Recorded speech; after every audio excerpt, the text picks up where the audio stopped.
열왕기상 13장.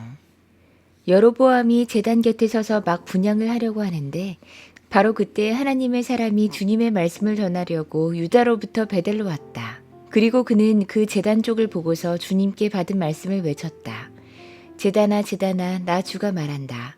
다윗의 가문에서 한 아들이 태어난다. 그 이름은 요시아다. 그가 너의 위에 분향하는 산당의 제사장들을 너의 위에서 죽여서 제물로 바칠 것이며 또 그가 너의 위에서 그 제사장들의 뼈를 태울 것이다. 바로 그때 그는 한 가지 징표를 제시하며 이렇게 말했다. 이것은 나 주가 말한 징표다. 이 제단이 갈라지고 그 위에 있는 재가 쏟아질 것이다. 여로보암 왕은 하나님의 사람이 베델에 있는 제단 쪽에 대고 외치는 말을 듣고 제단 위로 손을 내밀면서 저자를 잡아라 하고 소리를 쳤다. 그러자 그 사람에게 내어뻗은 여로보암의 손이 마비되어서 다시 오므릴 수 없었다.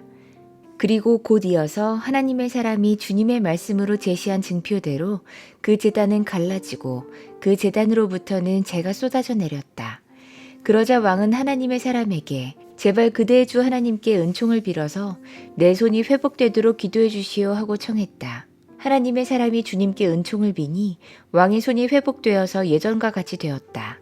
이에 왕은 하나님의 사람에게 말했다. 나와 함께 집으로 가서 피곤을 풀도록 합시다. 그대에게 선물도 주고 싶소. 그러나 하나님의 사람은 왕에게 이렇게 말했다. 비록 임금님께서 저에게 왕실 재산의 절반을 주신다고 해도 나는 임금님과 함께 갈 수 없습니다. 이곳에서는 밥도 먹지 않겠으며 물도 마시지 않겠습니다. 주님께서 나에게 명하시기를 밥도 먹지 말고 물도 마시지 말고 온 길로 되돌아가지도 말라고 하셨습니다. 그런 다음에 그는 베델에 올 때에 온 길로 돌아가지 않고 다른 길로 돌아갔다. 그 무렵에 늙은 예언자가 베델에 살고 있었다.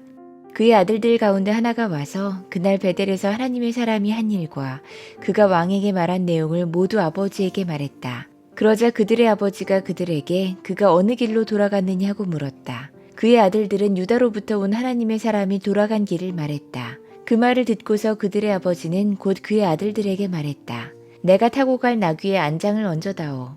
그들이 아버지가 타고 갈 나귀에 안장을 얹으니 그는 나귀를 타고서 하나님의 사람을 뒤쫓아갔다. 마침내 그는 상수리나무 아래에 앉아있는 하나님의 사람을 보고 물었다.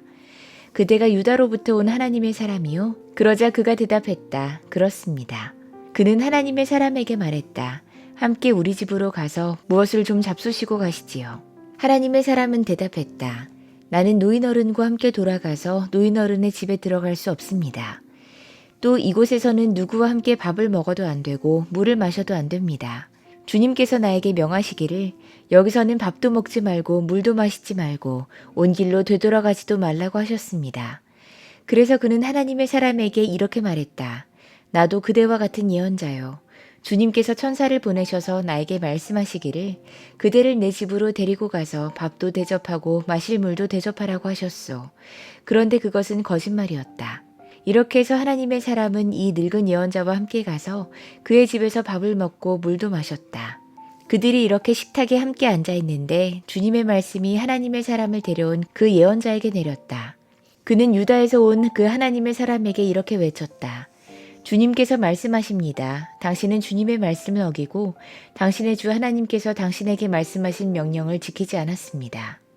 당신은 주님께서 밥도 먹지 말고 물도 마시지 말라고 말씀하신 곳에서 밥도 먹고 물도 마셨습니다.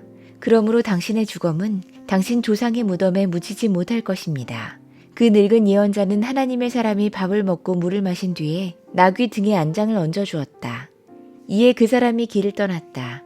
그는 길을 가다가 사자를 만났는데 그 사자가 그를 물어 죽였다.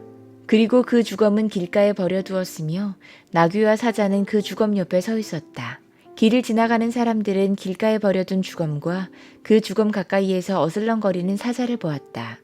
그들은 그 늙은 예언자가 사는 성읍으로 돌아와서 이 사실을 널리 알렸다. 길을 가는 하나님의 사람을 자기 집으로 데리고 간 그 늙은 예언자가 이 말을 듣고 말했다. 그는 틀림없이 주님의 말씀을 어긴 그 하나님의 사람일 것이다. 주님께서는 전에 그에게 말씀하신 대로 그를 사자에게 내주셔서 사자가 그를 찢어 죽이게 하신 것이다.